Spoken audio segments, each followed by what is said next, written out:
Kana uri kugara pasi pedombo muZimbabwe, yes, takufugunurira dziri pasi pedombo iroro. Yes, of course, izvi ndo zviri kuitika right now as we speak. Yes, that is a latest 2025 Toyota Hilux Revo from Sewikino Chivayos best friend, Honorable Scott Sakupwanya. Yes, motikari iyoyo yatikutaura nezvayo iyo irapo iyoyo yapiwa mukomana Enzo Aisha.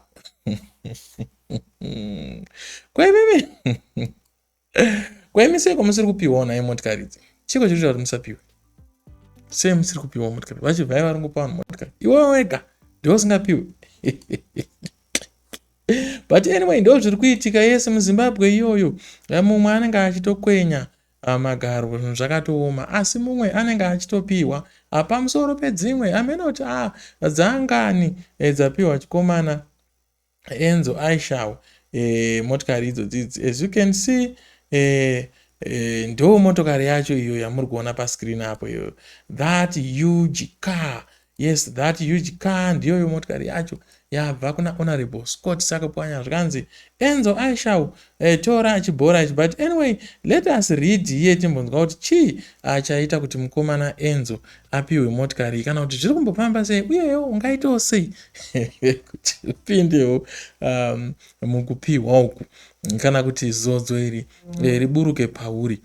So panapa Enzo Aisha anyora iye achitaura kuti I am completely overwhelmed with gratitude, Honorable Scott Sakupwanya. This 2025 Hilux Revo yamuri kuona apo is more than just a gift. It's a testament to your kindness and generosity. You promised to honor me for the song has been fulfilled, and I am truly humbled. Your passion and dedication to empowering others is an inspiration to us all.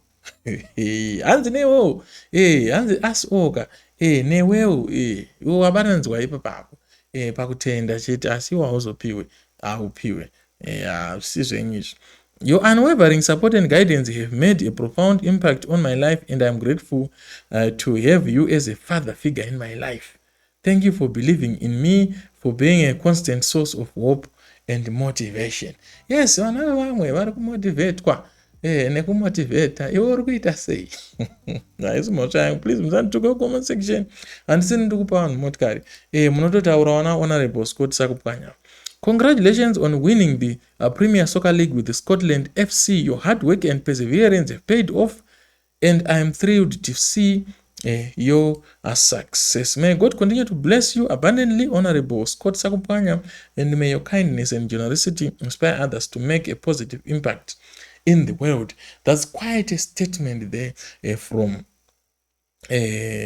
Munagashka Form 4. Yes, Enzo Aisha. I'm not sure. Maybe I don't know. Maybe I have a break before 6. I don't know. But chirungu chacho kuratidza munhu anenge aiziva zvaaita kugwazho. So ndo zviri kuitika munyika yeZimbabwe. In case hausi kuziva zviri kuitika munyika yenyu, vanhu vari kupiwa motokari idzo. Yes. Kungonzi yautore. Yes, aiwa izvi zvinhu zvasati zvakamboitika muZimbabwe ende zviri kuitika 2025 2026 tichaonerera pamwe ndichapiwa. Who knows? Ndoona mumbosanopiwa kana mavhiri asi ndenda topiwa vanenge pari pekutangira, pamwe ndiwo chapiwa. Sezvo zvanza zvichinzi hanzi to us all, hanzi it's an inspiration to us all. Yes, kuinspiration ndo kwatinogumira ini newe, but motikari dzinopiwa vakakodzera. Iwe kusatopiwa unoona kuti unokodzera, dai wanga wakodzera unofunga kuti waipiwa motikari. Amen, pamwe idzinza renyu nemudzimi yako isina kusimba. But hanzi kana usina kusimba tiza, nekuti unogona kuita headache kana kungokolapsa muZimbabwe, nekuti zviri kuitwa vana vevamwe nevana vevamwe iwe usingaitirwe. Instead yekuti upembere unogona kungokwira BP, sugar yako inogona kungoshuta.